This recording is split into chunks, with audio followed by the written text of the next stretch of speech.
Bonjour et bienvenue sur les clés de la réno. Vous vous lancez dans la rénovation? Alors vous êtes au bon endroit. Les clés de la réno, c'est le podcast qui vous accompagne tout au long de votre projet pour aménager et décorer la maison ou l'appartement qui vous correspond. Je suis Alison, aujourd'hui architecte d'intérieur et décoratrice. Je vous propose ici mes conseils et mes astuces pour transformer votre projet en un intérieur beau, chaleureux et fonctionnel dont vous serez fiers. Je suis passée par là. Je sais ce que c'est que de devoir gérer une rénovation en plus de son quotidien. C'est pas toujours une partie de plaisir, mais ça en vaut tellement la peine au bout du compte. Seul ou avec un invité, laissez-moi vous aider à simplifier les étapes, vous apporter les clés dont vous avez besoin pour que votre projet se passe au mieux. Imaginez, vous saurez enfin par où commencer et comment faire les bons choix. Retrouvez-moi aussi sur Instagram, c'est tout simplement les clés de la réno podcast pour encore plus de partage et de retour d'expérience. Allez, on y va ?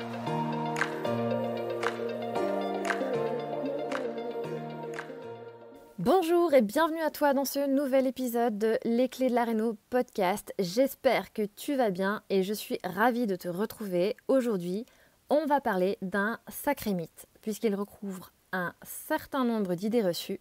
C'est, tu l'auras vu dans le titre, le mythe du blanc. Effectivement, il y a de nombreuses croyances autour du blanc, des affirmations qu'on entend ici ou là, que tu véhicules toi-même peut-être. Certaines sont vraies, certaines sont fausses, certaines sont probablement un peu des deux à la fois. Et aujourd'hui, je vais revenir sur ces idées reçues une par une pour essayer de les décortiquer et voir si oui ou non on peut y croire, si oui ou non on peut s'y fier. Je suis sûre que tu vois bien de quel type de croyance je veux parler, puisqu'on entend souvent des choses comme « le blanc, ça va avec tout », « le blanc, ça agrandit l'espace » ou encore « le blanc, c'est froid ». Et savoir un peu où on va quand on doit choisir ses couleurs, c'est quand même pas mal, d'autant plus que le blanc est partout dans tous les intérieurs. On ne peut pas y échapper. Moi, personnellement, je ne connais aucun intérieur qui n'ait pas de blanc dans son spectre coloré. On voit même fleurir ici ou là, aujourd'hui, des intérieurs qui sont tout de blanc vêtus. Alors, c'est un parti pris, j'en conviens. C'est sûr que c'est osé. Pour ma part, j'aime assez, mais je ne suis pas sûre que j'arriverai à vivre dans des intérieurs de tout de blanc immaculé.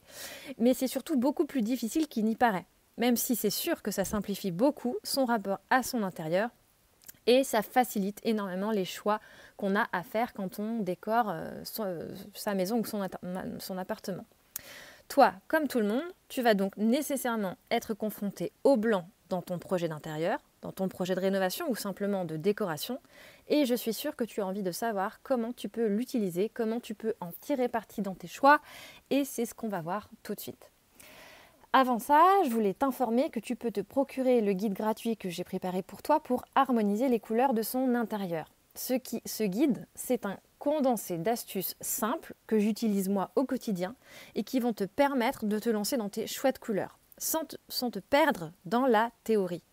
L'idée est encore une fois d'aller droit au but pour te permettre de gagner du temps et d'obtenir plus de certitude dans tes choix.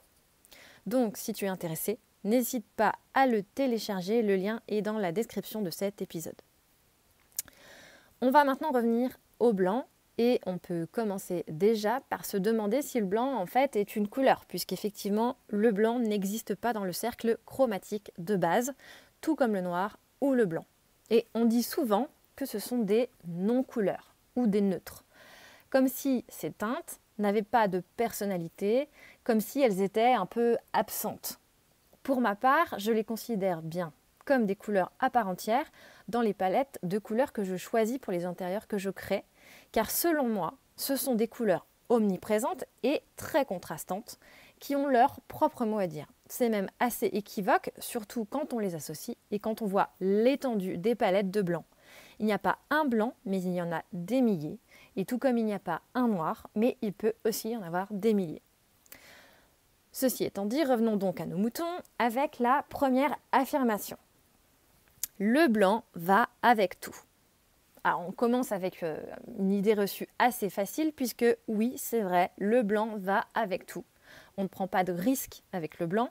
Il est facile, il est abordable, il se marie avec toutes les couleurs, même les plus foncées. C'est le célèbre black and white. Cependant, il aura parfois du mal à s'accorder avec lui-même, on va dire, puisque en fonction des blancs choisis, certains pourront paraître sales si le blanc qui est à côté ne s'harmonise pas bien. Puisqu'effectivement, il existe une multitude de blancs, cela veut aussi dire qu'il n'existe pas un seul blanc identique. Chaque matériau blanc sera différent et va réfléchir la lumière différemment. Dans une même pièce, entre un mur blanc, un tapis blanc, un parquet blanc et une chaise blanche, vous aurez 4 blancs différents. Donc on peut le dire, accorder les blancs, c'est un art. Mais c'est vrai qu'il s'harmonise avec tous les styles de déco et d'architecture. Si tu as un intérieur moderne et contemporain, alors tu devras préférer un blanc froid ou pur. Et si tu as une maison de campagne ou si tu souhaites conserver l'esprit du cachet ancien, je te dirais alors, tourne-toi plutôt vers un blanc chaud.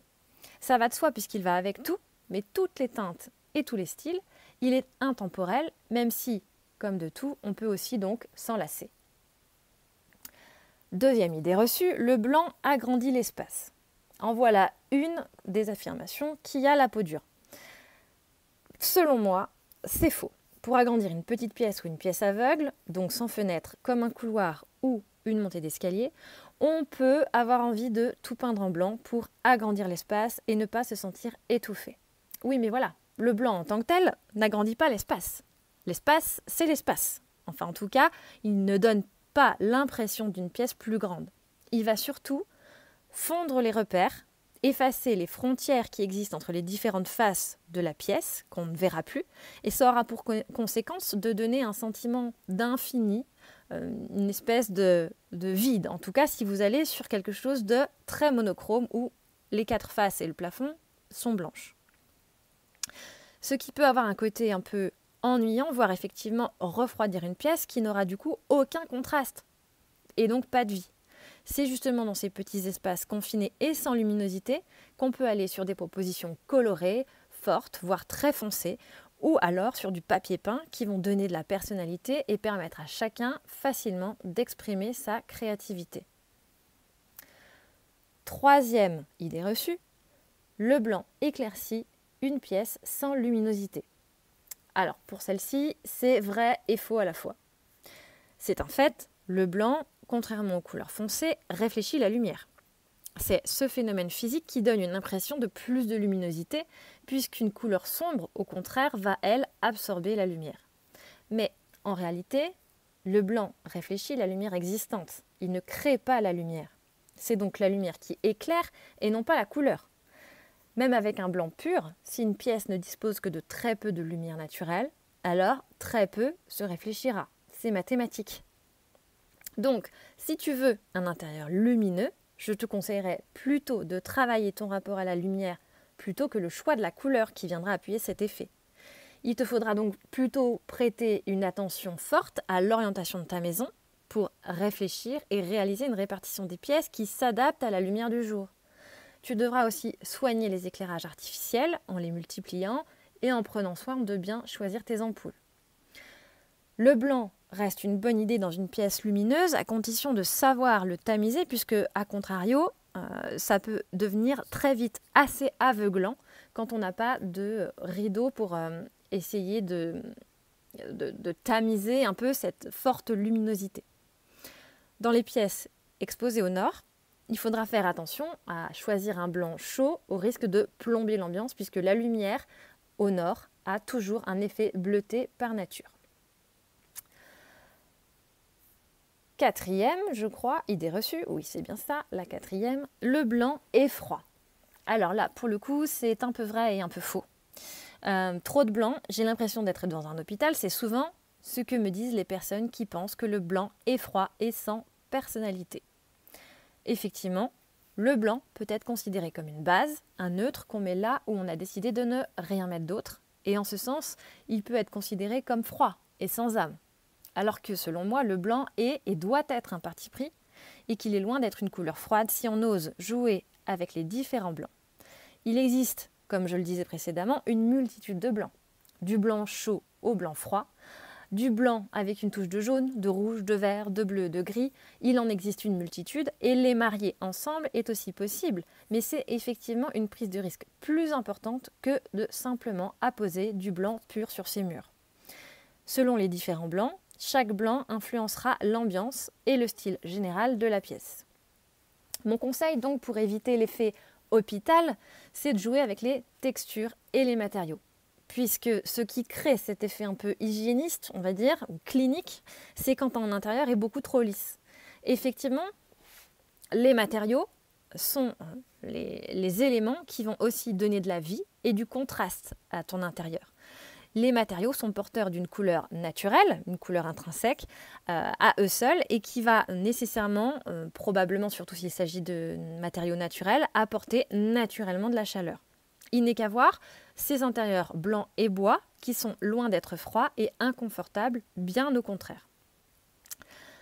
En conclusion, on peut dire que le blanc va avec tout, effectivement, qu'il est intemporel puisqu'il fait partie des neutres, qu'il peut ne pas être froid quand on le choisit chaud ou quand on l'associe avec d'autres couleurs ou d'autres matériaux qui sont chauds naturellement.